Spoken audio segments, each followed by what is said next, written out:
Welcome back, everyone. How was your break? Good. I'm glad you all had a break. As talking about beforehand, my break was a little bit dicey. I wanted to come into this semester with a lot of energy, enthusiasm, and I'm just kind of on the other end.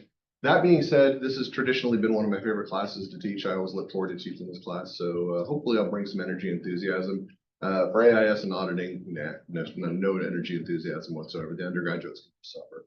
But yeah, we got the mythical 6 timers in some of you in this class. I've had in the past students who have taken 5 different classes with me.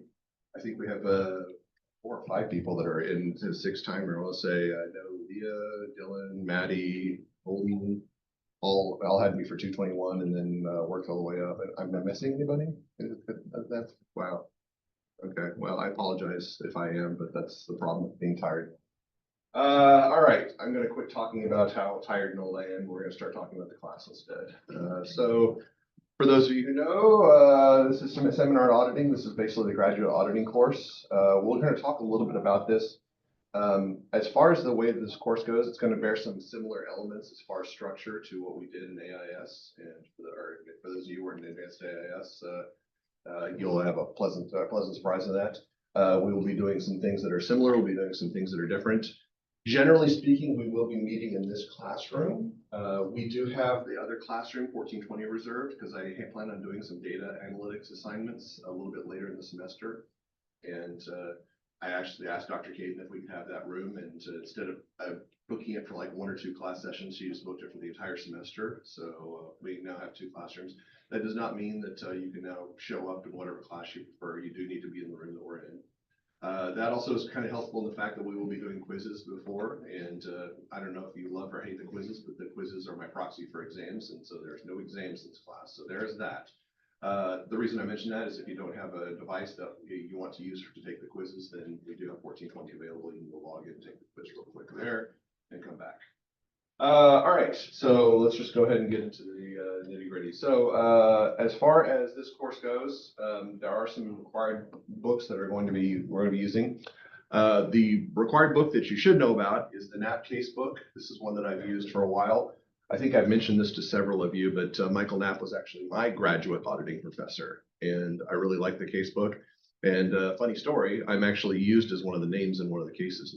It's not one of the cases that we'll do, sadly, but he honored me with my performance in his class by making me a proxy because he changes the names of all the students, and he says Michael Barnes is one of those. So that is my claim to fame. I don't actually need any higher gold than that. But it's the 11th edition. There is a newer edition out, the 12th edition. I probably should update, but I still like the 11th edition book and the cases that are in there. So we're going to be using those for our cases. We'll probably have, we'll say somewhere between 10 to 12 cases we'll be doing for that book. So it's not one of those things that you can just buy the cases online individually. I think they're available printing online. It's kind of hard to find those.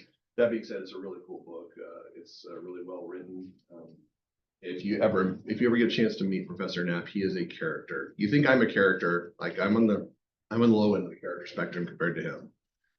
He's kind of a goofball. But yeah, I really enjoyed his class, and that class was actually what made me decide that I wanted to do auditing for a career. Because my undergraduate auditing class, the professor was fine, but it was very technically driven, and I didn't do very well. I think I've told the joke to everybody. I passed 4 parts of the CPA exam. The one that I scored the lowest on was a 75, and that was auditing.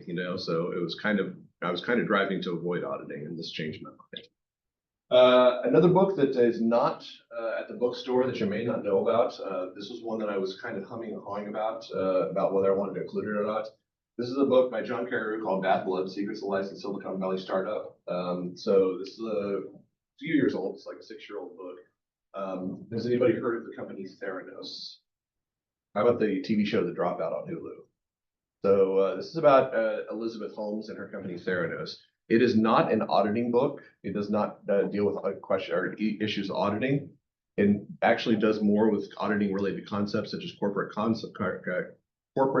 environment, controls, and transparency, some things that we're going to talk about. It's kind of a guilty pleasure book. I actually listened to it during a 7-hour long trip when I had to drive 7 hours one place and 7 hours back, and I thought, wow, this book is really cool. And I thought, can I incorporate this in my classes? And the answer is yes. Originally, I did this in undergraduate auditing, which is why I was apologizing to Kyle, because he actually took undergraduate auditing when I did that. And then I kind of gave it up for a while. And then last year I said, I really want to do this again. It's a really cool book. And so instead of doing like as a semester project at the end of the semester, we're going to be doing it as a pieces of all over the semester. So we'll talk a little bit about that. It's even though it's not at the bookstore, it is very easy to get a hold of. If you got a subscription to Audible on Amazon, usually that's one of those complimentary books that you can get through Audible. If you don't, if you want to just get the audiobook is something like $15. It's like 11 hours long audiobook. It's like 350 pages if you buy the text print book. I think the text print book is also kind of a similar price. I've actually got audio copy, Kindle copy, and a hard copy. So if anything fails, come talk to me. I do have a hard copy of the book. If you're just desperate and you're like Dr. Barnes, I can't get a hold of any copy whatsoever, I can kind of loan you my hard copy for whatever you need it for. I would say don't do that like 20 minutes before class starts. That's a bad idea because it'll take you a little bit longer to read, but that's an option. And then of course you guys know access to the internet. I think everybody in this class has had multiple classes with me. I'm trying to think how if everybody's had at least, I think everybody's had at least 3. Most of you have at least 4. So I do have all my classes that are recorded via Zoom, and my Zoom link stays the same. It's my personal Zoom link, which is very interesting actually. So there's somebody in my waiting room, and I know exactly who this person is. It's actually an AIS student. So I didn't have to put them from the waiting room to the class yet. So yeah, same Zoom link, and then the channel link, all the way to my class lectures will be posted to the YouTube channel, and then have that, and then all the Brightspace stuff as well. And I think I'm actually to the point 2 years later after we started using Brightspace that I've changed all the instances of Blackboard to Brightspace. Okay, so that's a personal achievement for me, personal accomplishment. Optional materials. We will not be directly using these, but if you do have your old auditing textbook, you might want to have access to that, as we're going to have some references. We are going to be going in with largely the expectation that you remember most of the stuff from auditing. That being said, our first 1.5 weeks, the first 3 lecture sessions that we're going to have, so Wednesday, Friday, and next Wednesday, we're going to be doing auditing review stuff. So we're going to cover a lot of the high-level concepts. That being said, when you sit down and do the first CPA prep exercise, you are going to feel overwhelmed, and it's good to have that resource to be able to refer back to be able to answer the questions. If you don't have that, it's not a big deal. It's not going to make a difference when you'll be able to pass or fail the class. It's just kind of nice to have. It's convenient. You can actually have the same access to information online. And plus, as with all the assignments, we're going to go through them afterwards, and we're going to talk about what is intended from the takeaways there. All right, so yeah, Messing Glover brought whatever edition you have. All right, so let's move on. Let's talk a little bit about this. So real quick, during the semester, you expect to spend an average 6 to 9 hours a week outside of class in this course, maybe more or less. That's actually something I'm required to say by Truman State. I honestly do not believe that you'll be spending that much per week. I do think there will be weeks that you'll be spending that or more, but it will not be every week. Okay, I believe that probably we'll be spending 3 hours inside a class.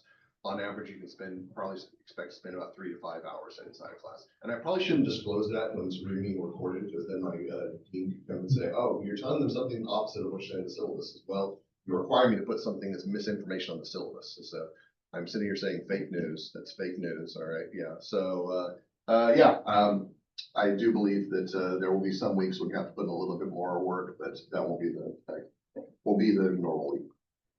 As far as the class format goes, very largely similar to advanced AIS. So we're going to have our review weeks. And starting in week 3, basically Mondays will be reserved for research. It will be similar in research to the AIS cases. I will say it's a little bit more interesting than the AIS cases, just because it's not AIS.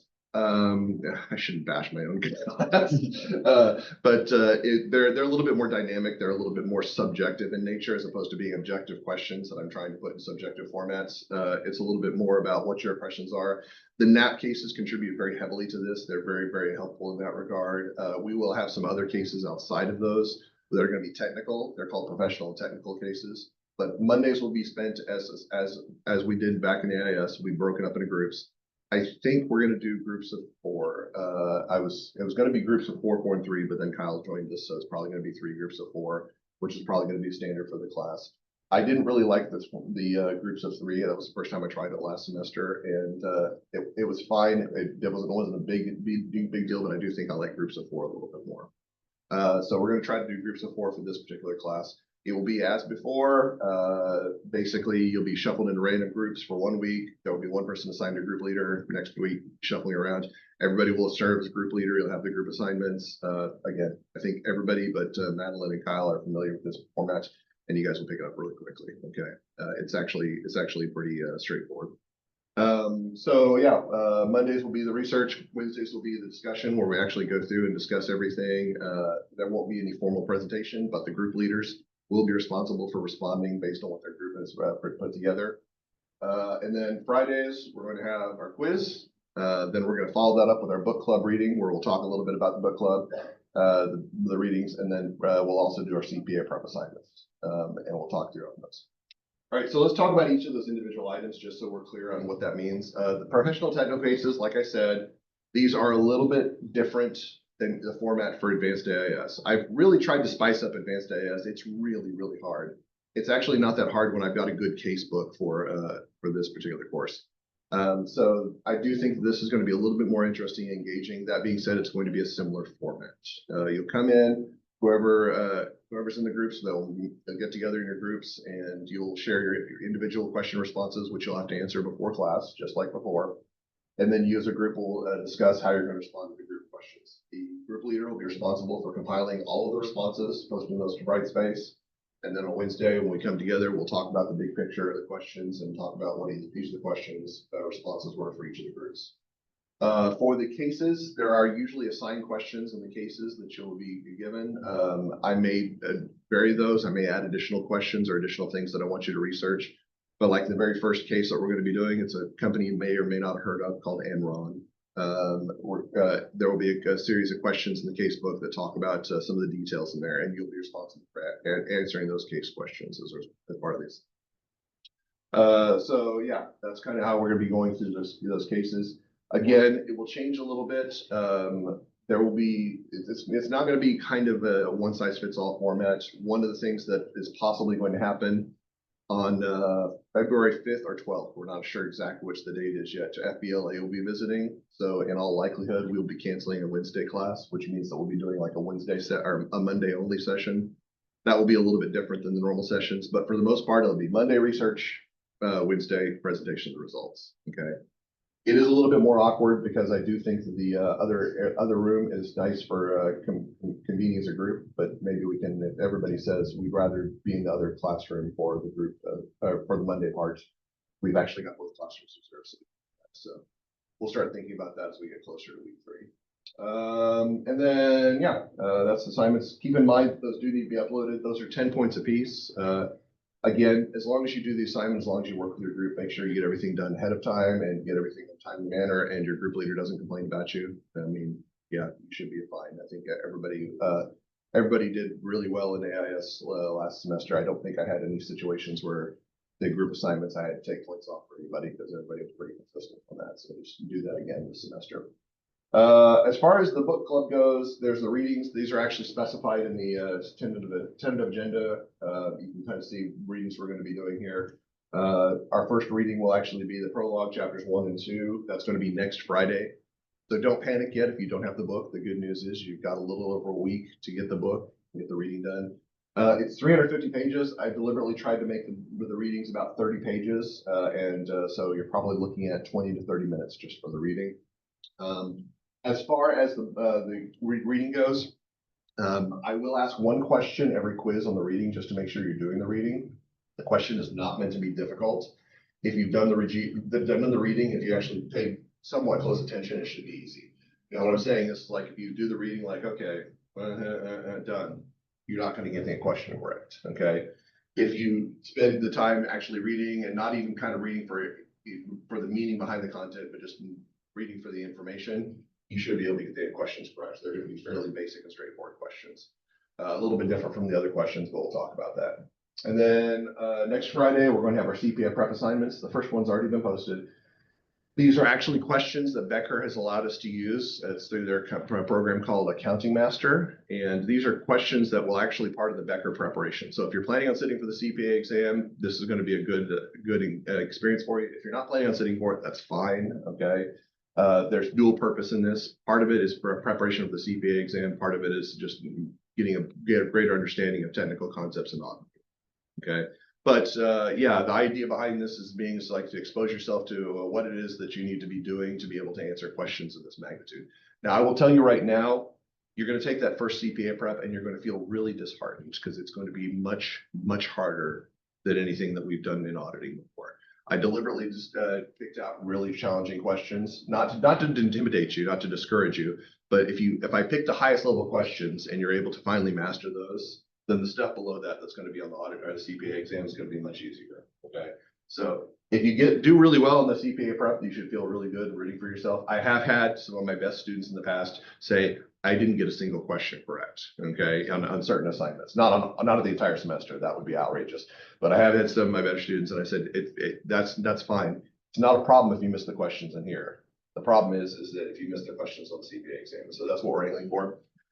Again, I do want to clarify here that even though this is CPA prep, I don't expect everybody to take the CPA or to take these questions or work on these questions and then basically say, all right, I'm ready to master the CPA exam and then go sit for it right after class.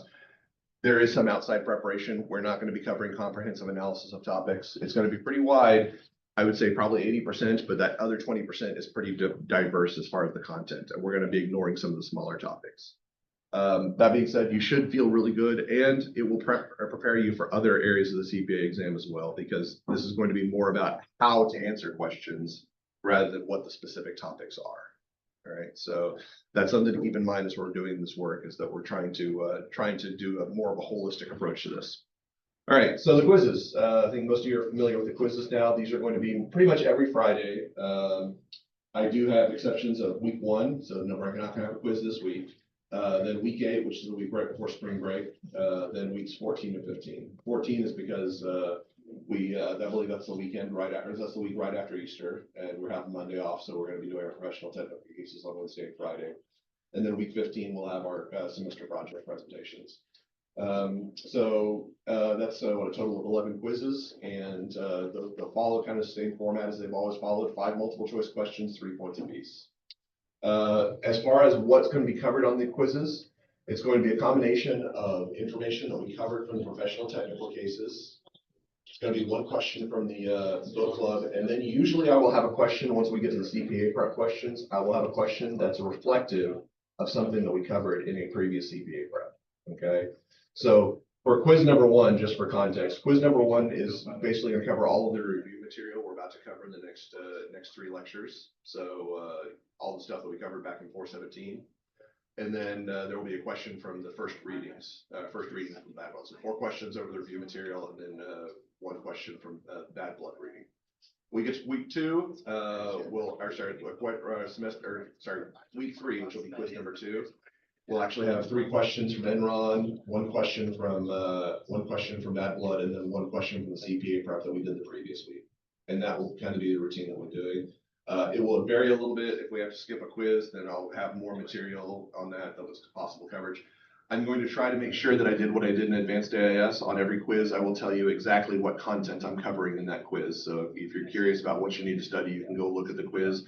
If you can't actually see the quiz, but you can see the assignment you can see the assignment in the content folder. It should tell you what the quiz covers. And if you ever have any questions and not sure about it, obviously you can email me. All right. Something really important I need to mention as well. As before, there's not going to be a quote unquote extra credit, but I do give a free 15 out of 15 on a quiz for 1 project outside of class. This project, VITA. Okay, so if you assist with VITA, I make a joke about that. Okay, I do think it's really, really important to have a holistic knowledge of accounting. Even though I make jokes about tax and I talk about how tax is the enemy, I do think the VITA project is really, really important, and I do think it's really important that everybody in this classroom have some experience in that. Especially since you will have to take reg, you'll have to have that knowledge. So if you volunteer for VITA at least once this semester, and you're more than welcome to volunteer more than once. It's not going to give you an extra 15 out of 15, but If you volunteer at least once, I will give you a free 15 and 15 on a quiz. So I'll replace your lowest quiz grade with 15. But you have to volunteer for VITA at least once. Okay. Yeah, so there's that. And by the way, if you're asking, am I going to do the same thing forensics? The answer is no, but you'll find out about that tomorrow. Okay, you'll find out about that tomorrow. As far as the semester projects goes, the semester projects are a little bit weird. I've kind of toyed around with some different ideas in this course. I really don't like the idea of just kind of doing a group project. I just kind of per se. I've been moving a little bit further away from those. I did like what happened in advanced AIS, but I didn't want that to be the template that I use for everything. So I will be using that template for forensics. We'll talk a little bit more about that tomorrow. For those of you who are going to be in there, look forward to that. But we are going to be doing a group project for this class, but it's not going to be kind of a traditional group project. It's not going to be, I give you the topic and you come up and do like a 20-minute presentation and answer my questions. First of all, your project will take the entire class period. Okay, so you're going to have a group of 4 that you guys will determine who's in your group. You will be working on the project the entire semester. I will actually assign certain days where you guys will be able to work, like especially if we have a quick Wednesday discussion and there's 20 minutes left in class. I may say, okay, get together in your project group, start talking about some things that you know are good projects. The idea behind this is that I want you to think about something that you think is personally interesting to your career and to your pursuits. And it does not have to be directly into auditing, although I would encourage you to do something auditing related since it's an auditing class. That you want to learn more about and you think would be worth educating people about. So we're going to be working on that. We'll have, it won't be established deliverables the way it was in advanced AIS, but I will be giving you some kind of general guidelines of what your deliverables are. I'll be saying, all right, I'd like an idea of what your group's going to be working on. So first thing you might want to start thinking about is who would you like to be in a group with you? Okay.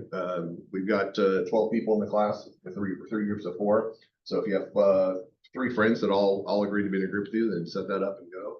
If you don't, that's fine. We'll work that out at some point in the future. Regardless, we're going to have those groups set up and people in those groups, and then we're going to be figuring out what topics. The parameters for this are basically going to be the preparation, which will take place over the semester, not just at the very end of the semester, the frenzied rush where it's like, oh, we've got a group project, right? We got to present on that. We will have much more knowledge about what it is that you're going to be doing. You'll be giving me deliverables over the course of the semester. They'll be very informal, but I will want to know like what it is you're thinking about, what it is you want to present on, how you're going to approach it. One thing that I've always told the students when they're doing this is I strongly recommend that since it's an entire class period, that you come up with some sort of activity to engage the group with, to engage the class with. Example of this that I thought was really good last semester. One of the groups found a website that allowed you to run AI queries, and it translated your AI queries into R code.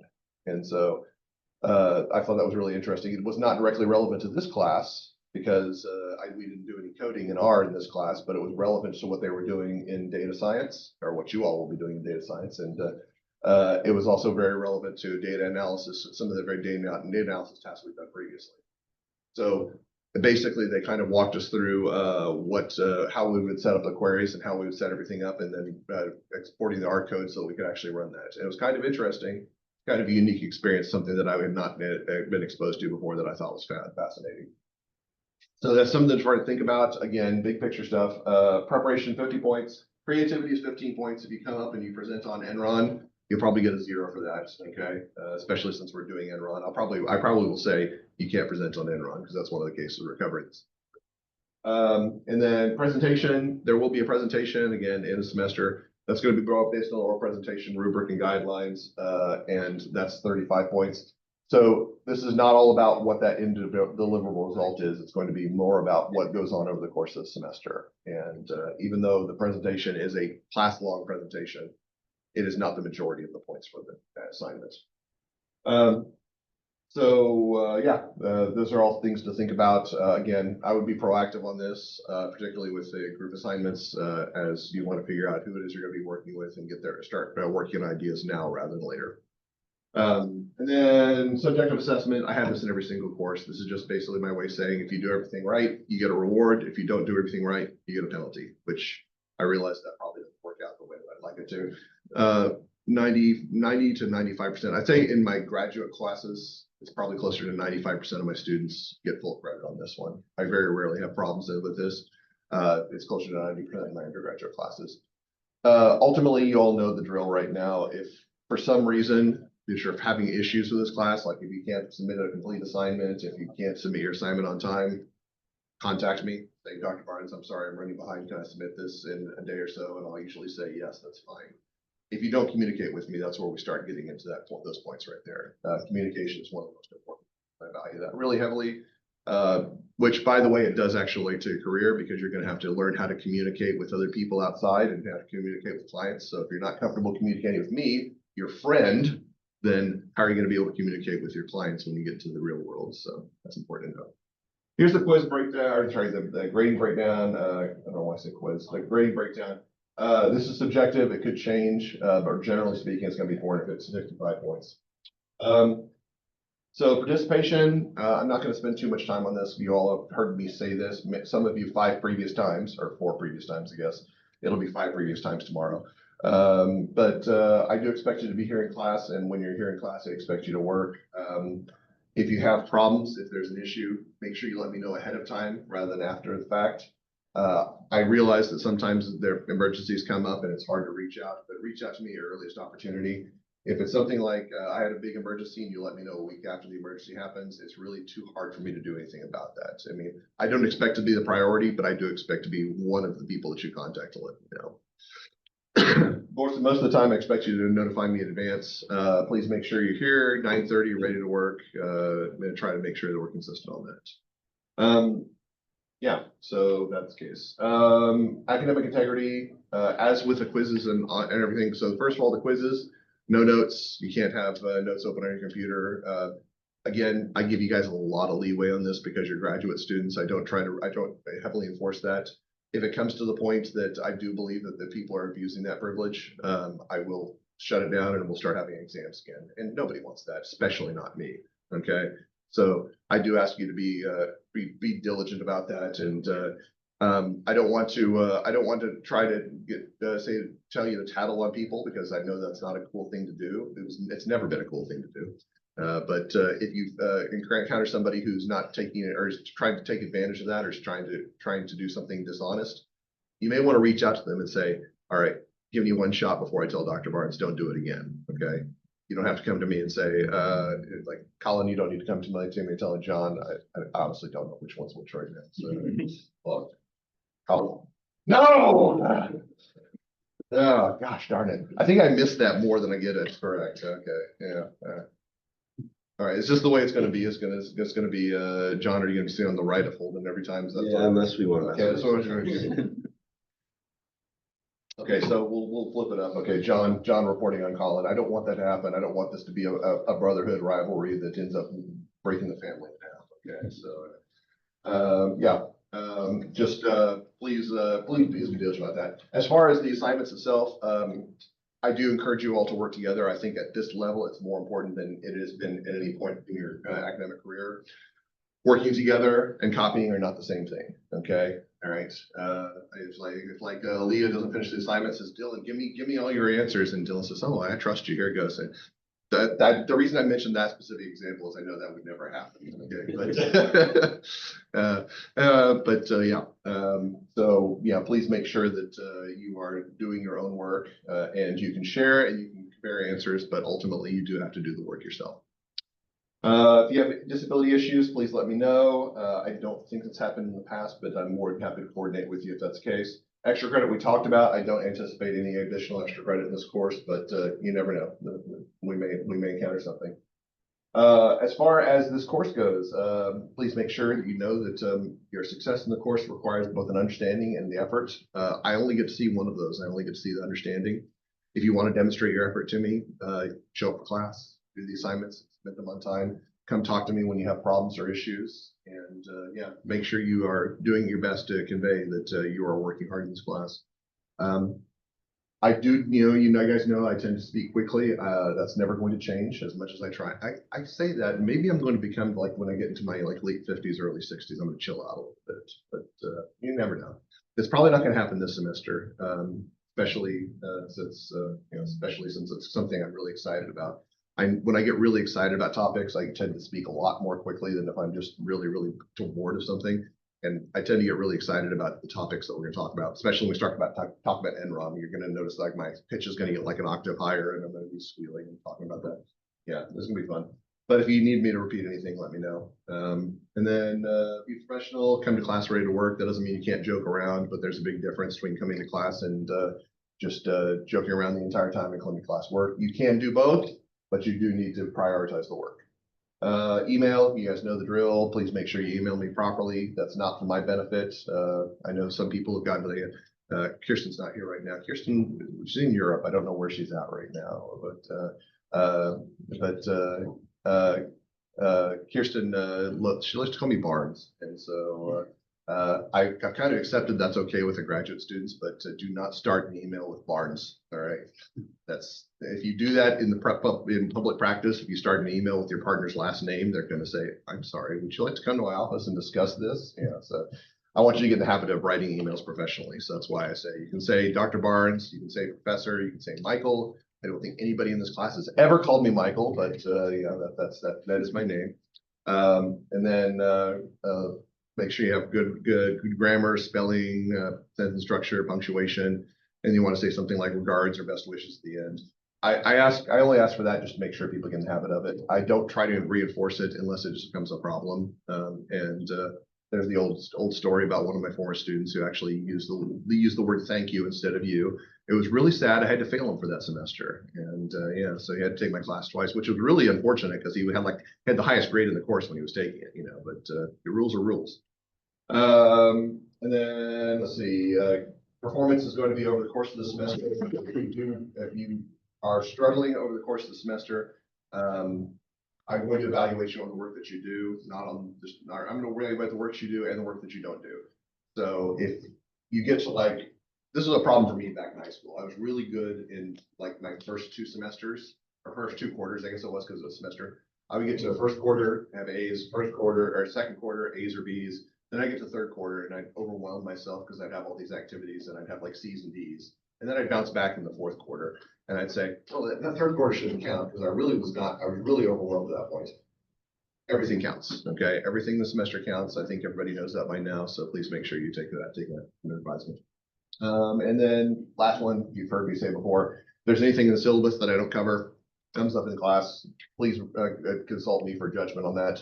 While I encourage everybody to use critical thinking and professional judgment in this course, don't use it with respect to the syllabus, okay? Make sure that you come to me and ask questions. All right, as far as where we're going from here, as I said before, we're going to be doing a review.